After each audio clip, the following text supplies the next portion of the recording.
Hey guys, Bailey here, and since Prima, Skittles, and I were able to survive hiking the whole entire Continental Divide Trail, figured it's time to do a post-trail Q&A. I realized that throughout our trip, sometimes I wasn't always the greatest about explaining what was happening, and some things could just be confusing, I guess, how they come across. So hopefully this will help to kind of clear up some of the questions you guys have, as well as answer just common questions that I've been receiving from people about through hiking in general. So this is going to be split up into kind of 4 major sections. I'm going to talk about logistics, I'm going to talk a little bit about gear, talk about hiking with the dogs, and then last finish off with kind of some questions about our trail life. Do keep in mind that some of these topics can go much more in depth. So like, for example, gear, I'll probably go ahead and make 2 more videos on gear, one about my gear and one about the dog's gear. So what I'm going to cover today is going to be a little bit more surface level, and then I'll dive in deeper to that in the future. So without further ado, let's go ahead and start off with some logistics. So the first question I got was how I go about planning a trip like this, as far as just the process, plan B, preparation, all those kinds of things. So hopefully this will answer your question. Really kind of what I did to go about planning this whole trip was to really kind of focus on what routes we're taking. That was kind of a big thing I spent a lot of time on, like which alternates we're going to take. I decided early on that we were going to do the Super Butte or Big Sky cutoff, looking at what sort of dog alternates I need to take. So, you know, not every section of the CDT is dog friendly. The 3 national parks don't allow dogs. So coming up with my own routes around those, looking at some common alternates that other people take that are on gut hooks. So like the Cirque of the Towers and knapsack coal alternates were ones that I kind of like at least knew the name of, so I wasn't surprised when I got there on trail. So just kind of like some of those types of things. Other things I spent time preparing and planning was our resupply. So I pretty much knew what all the towns that I was going to go to were before I even started the trip. I knew where I was going to send a package and where I wasn't. That way I kind of knew how many days and how many miles we had between our resupplies. This is most important for Montana and Wyoming, so I will say that definitely when I plan, other than knowing the names of the towns and knowing about the alternates, I primarily focused on Montana before I left. I also did a lot of planning for Wyoming. I didn't really do any for Colorado, which it helps that I'm familiar with Colorado, and then I really didn't do anything for New Mexico either. Just because it's so big, it can be overwhelming to focus on all of it. And also, you know, realistically, you never know how far you're actually going to make it. Like, you know, I could have rolled an ankle, something could have happened with the dogs early on, and that would have been a lot of wasted effort to do all that planning for the end if we never even ended up making it that far. So other things to keep in mind is permits. There weren't really any permits that I needed since I couldn't do the parks for the CDT. The only permit I needed was for the state lands, New Mexico, and that was just a catch-all. That wasn't a day-by-day permit. But if you're doing another through hike, that's something to kind of keep in mind. And then there's probably some things I'm forgetting. I mean, of course, I did a shakedown hike when we did the Resurrection Pass Trail, and I spent a lot of time looking at gear and that kind of thing. But I was much further ahead than some people on that front just because we had already done several through hikes, especially through hikes in the Rockies, even though they weren't as long as this one was. So the other main logistical question that I got was what I did with my car. I think it was a little confusing because I know that my car was kind of featured in and out in our first couple of vlog videos. So I wanted to kind of clear that up and then also just talk about logistics as far as beginning and ending, because I think that's probably something that people don't think about, but it's pretty important and honestly the most stressful part in my opinion. So I ended up deciding to drive from Denver, where all my stuff was in storage, up to Kalispell for several reasons. The first being that obviously I can't fly with Prima. I could, but it would just be really difficult and expensive. So it was either drive my own car or drive a rental. And with the prices of rental cars right now, it ended up being much cheaper just to drive my own car up there and then leave it at a self-storage facility for the 6 months, rather than try to get a one-way rental car from Denver to Kalispell. So that's what we did at the beginning. What ended up happening was the place where I was supposed to leave my car, I got everything done, everything ready to go. Literally showed up there on a Saturday to park it and couldn't find where I was supposed to park my car. And because of it being a weekend, the owner wasn't answering their phone, which is fine.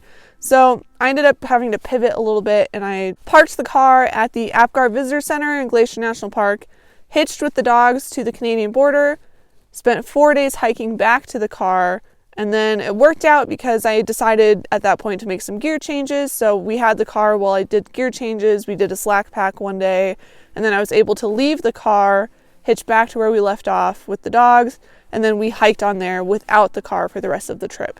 So it just kind of worked out well to have it for the first couple days while we figured some stuff out. But that was never the plan to like kind of yo-yo with the car throughout the trip.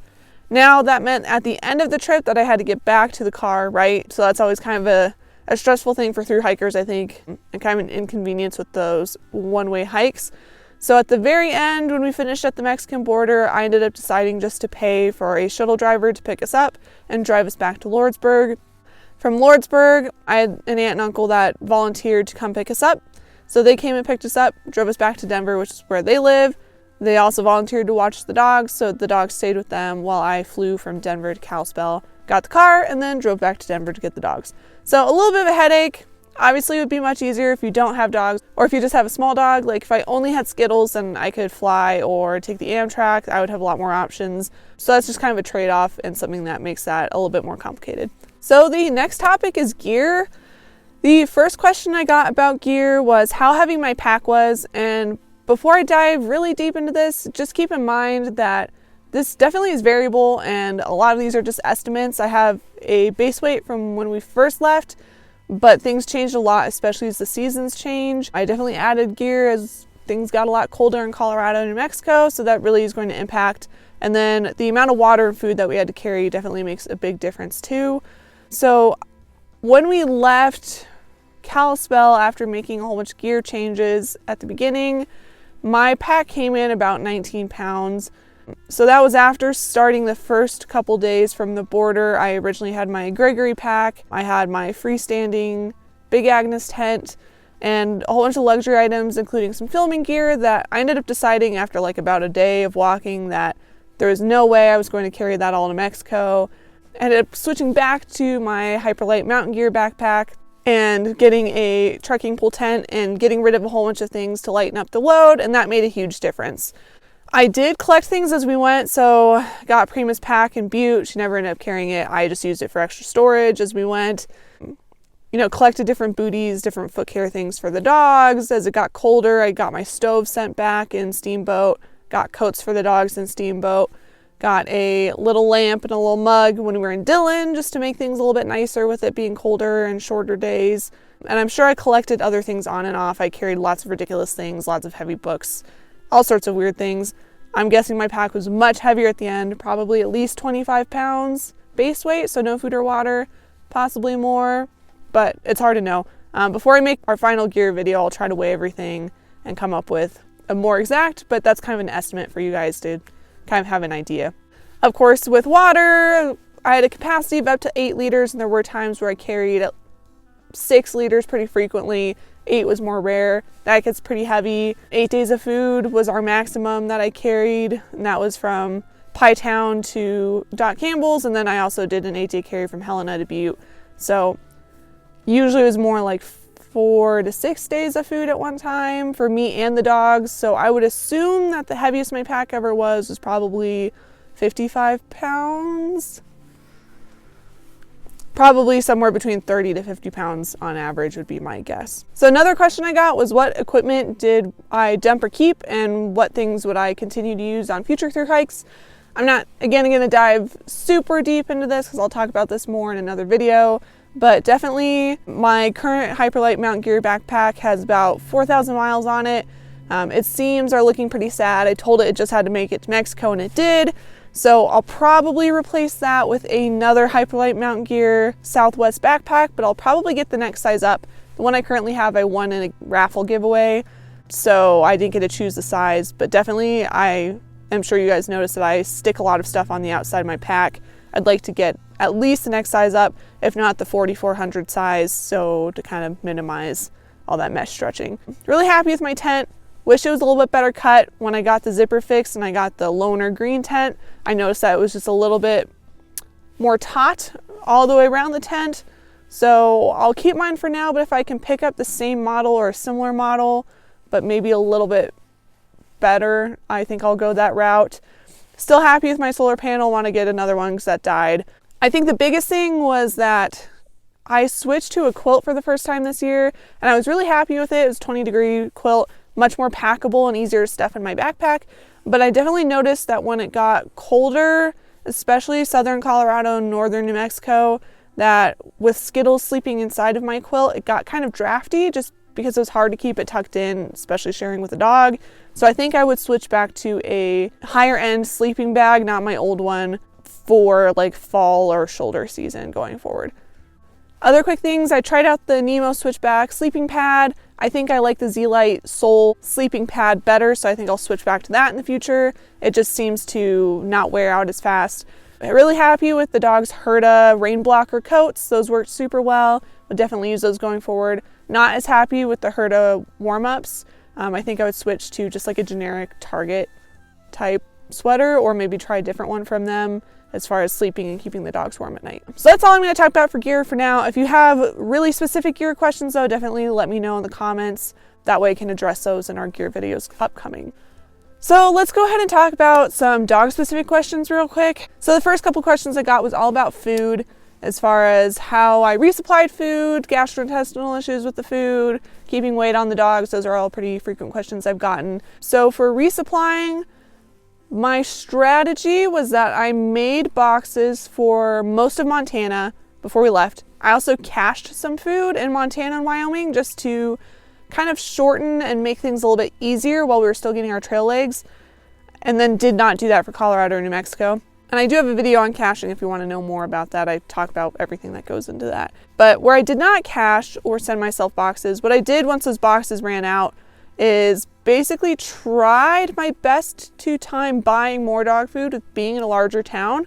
Just with the food that I feed the dogs, it's available at like farm and ranch stores and bigger box pet stores like PetSmart, Petco, Murdoch's, Tractor Supply, those kinds of places, but it's not available at like Walmart or grocery store.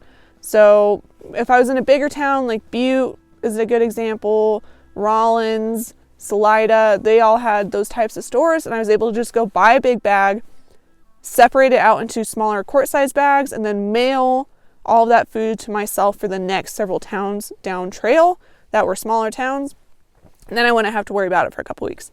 The problem is you can only send food so far ahead because post offices will only hold general delivery boxes for about 2 to 3 weeks, depending on the post office and if they know that you're a hiker or not. So sometimes it wasn't able to time things that way. So I tried several times to order food online from like Amazon or PetSmart or anyone really. Unfortunately, because dog food is so heavy, they won't really send it USPS. They want to send it UPS or FedEx, and the post office will not accept those packages.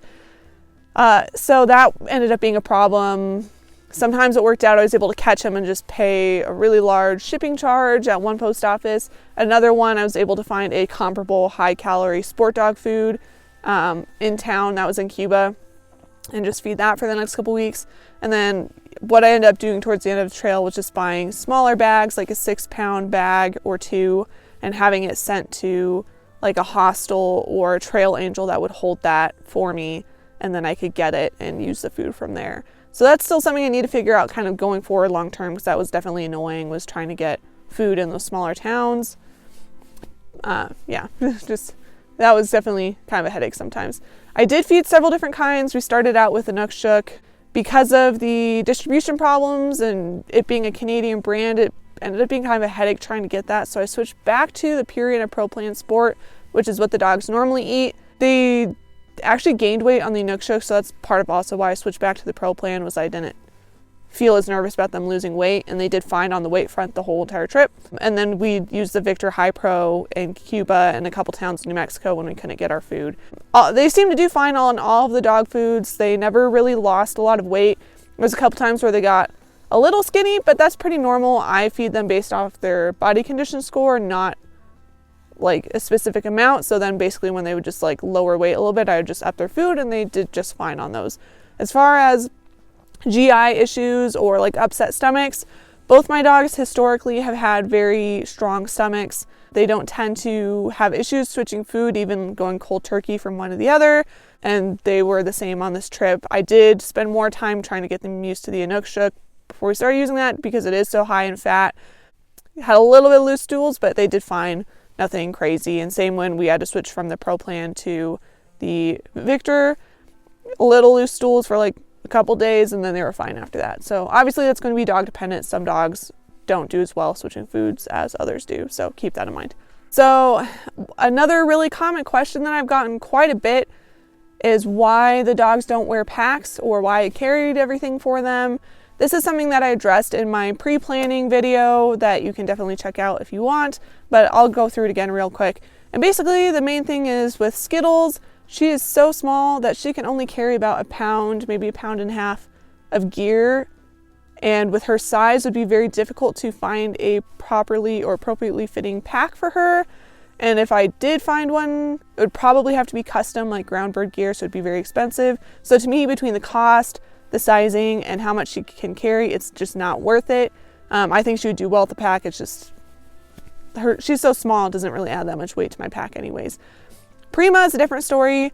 I just have learned through prior experience and past through hikes that she tends to do better not carrying a pack if it's a long distance hike. So she'll carry a pack sometimes on day hikes or like overnighters or even like a couple day backpacking trips, and she does just fine with that. But as soon as we start doing a longer trip, I think she just does better without, and especially when it's really hot. So like at the beginning and when we were in Montana and parts of Wyoming where it was pretty darn hot, I just think having that extra pack on kind of probably causes her to heat up more, and I want to reduce that and obviously be careful of chafing and stuff too. So it's just easier, honestly, for me to carry the extra weight and not have to deal with that, because the next question was what common problems did I have to deal with the dogs frequently throughout the trail and things I had to manage on the trail with the dogs. And the number one issue was feet. So Skittles had her little foot problems in Helena. She basically had the equivalent of dog blisters. But once we got past Butte, she didn't have any issues. She got one little puncture wound somehow, I don't know, near Grand Lake and was a little sore. But once that healed, then she had like iron feet the whole entire trip. Prima, on the other hand, I have learned on this trek, has like princess feet. Lots of people say, oh, as long as you do all these proper things, your dog's feet will toughen up. That is not my experience. We walked 2,600 miles or more, I don't know. And she still had sore feet at the very end, and it was just such a headache. So it was fine. We managed it. I have some ideas going forward in the future to make it better, but that was definitely the number one thing that just caused me stress while we were on trail frequently that I had to manage was her feet. Really, she does fine on like grass, soft surfaces. Dirt track is usually fine. Things that cause her issues are granite, lava rocks, lots of road walking, especially on pavement. Basically all the things that make my feet hurt. So really we're kind of in the same echelon as far as feet toughness. It's just she takes a little bit longer to recover. So we take lots of zeros on trail and just go a lot slower, and it works out better. But that's another reason why I don't have her carry a pack, is I just don't want that added weight on her feet causing her feet to get sore, because that's already something that I'm managing. Other things that we had to frequently manage on trail was just some behavior things.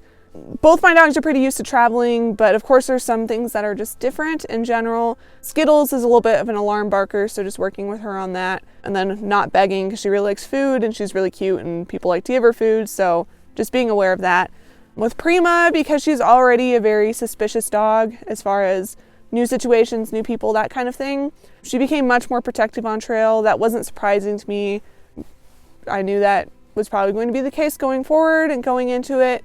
And that really is not uncommon for dogs to become suspicious like that when you're out backpacking for a long time, just because their like home base keeps moving. And so basically there's kind of like resource guarding. So she just whiffs at people when they walk up, especially to like me with her or our tent. If I'm not around, it's not an issue. So it's just something we worked on. That was one of the reasons why I kind of wanted to hike the CDT rather than another trail, is just less people, so less having to deal with that. Most people didn't seem to mind. I try to be, aware that not everyone or most people really appreciate being barked at. Something we'll keep working on going forward, but that is something to kind of keep in mind, is that there can be some behavior changes on trail for dogs, and that's definitely something that we had to. So the last kind of dog question was one that I hope I will answer fully or the way you're hoping for. If not, let me know. And that's basically, what did the dog experience, or what were my observations of the dog's experience on trail? And I think overall, I mean, there were things that were difficult for sure. Times I had to push them, that kind of thing. But I think they enjoyed it. They both got to smell new things every day. Skittles really enjoyed rolling in all of the things. I'm sure you guys all saw all the different clips of her rolling in snow, dirt, mud, rocks, grass. They had a good time running around, seeing the different types of wildlife. Enjoyed sleeping on lots of hotel beds. Prima really loved the snow. She definitely loved to do the thing where she runs around, opens her mouth and scoops up the snow while she's running. Yeah, I think they both had a good time overall, but you know, always trying to make that kind of thing better too, and make sure that they're having a good through hike too. So last major category is, what was our trail life like? So the first kind of question in this category was, did we hike with other folks, especially like other through hikers? You may have noticed that in most of my videos, there aren't really other people. That's because we really didn't hike with other people. Definitely saw other people for sure, especially day hikers. Saw lots of cars on the roads. Definitely saw a lot of other through hikers in towns. So either at hotels or at the like Hayway campgrounds, especially in the smaller towns as we went along. Less so on trail. There was definitely like ranges. Like we didn't see a ton of people in Montana on the trail just because of our routes and the time of year. Didn't see anybody around Yellowstone because we took an alternate. We saw most of our people probably in Wyoming just because that's when we were seeing northbounders and southbounders. The first kind of bubble was really passing us going southbound. We did hike with some people on and off throughout the southern part of the winds and throughout the basin. Not really with them most of the time other than through the blowdowns, but kind of like yo-yoing, stayed in town with Rollins, and then they all kind of moved on while we took a whole bunch of zeros and didn't really see that first bubble again. Met a couple people throughout Colorado, but not really a ton until we got to Chama. And then there was kind of a second wave of through hikers known as the Slowbos. And we kind of yo-yoed with them throughout. Didn't really see any of them from Cuba until after Pie Town. And then from Pie Town to Silver City, saw hikers kind of on and off. And then from Silver City to the border, we really didn't see any other hikers the whole rest of the trip. You know, it kind of just depends on what you're looking for. I think for me with the dogs, I can't change our pace to try to keep up with other hikers. It was just a little bit less of a social experience. I'm sure also part of that is just my personality. I like being more solo, and while I love socializing, don't get me wrong, especially with other through hikers because we tend to have a lot in common, that's just not the experience that I'm looking for on the trail the way some people are when they go hike, say like the Appalachian Trail, where they're looking for more of a social experience. I like socializing, but most of the time I'm perfectly happy not seeing anybody for a week at a time. So I had a couple experience questions. The first one was there a time on our hike where I was scared? There were a couple, but probably not what you think. The one environmental or like afraid for my life situation, as far as it goes, was probably when we were hiking out of Helena towards Butte. There was an afternoon where we were hiking through a forest with a lot of deadfall, and a big storm came through, and it was very windy, and there was thunder, lightning. It wasn't really the thunder and lightning that were an issue. It was more the wind was really causing the trees to wave quite a bit in the wind, and we saw some trees come down, and I couldn't find a meadow to get out of the trees, so that was a little eerie and had me a little concerned. The other two times where I was probably genuinely afraid or scared, but not necessarily for my life, was caused by Skittles, honestly. So the first time was in Montana in the Bob Marshall Wilderness. She was just kind of exploring, and I think she got turned around and couldn't really hear where my voice was coming from. And basically, like the kid in the clothing shop can't find their mom. She ran off in the wrong direction, and so I couldn't find her for like 20 minutes. And then as soon as she figured out where my voice was, she turned around and came running straight back to us, and it was fine. But that had me a little concerned. And then she also got her foot tangled in her leash when we were in Pie Town, and I was really concerned that she had injured her foot. But luckily, after a day of rest, it was completely fine, fully weight bearing, no issues. But that definitely, when I found her with her foot all tangled up, that gave me a little bit of a heart attack. I do kind of want to mention that I think part of this has to do with just like the tools that I have in our toolbox at this point. I've had more like butt pucker effect moments on other through hikes. So definitely on the Great Divide Trail and on the San Luis Loop, but also on the Colorado Trail too.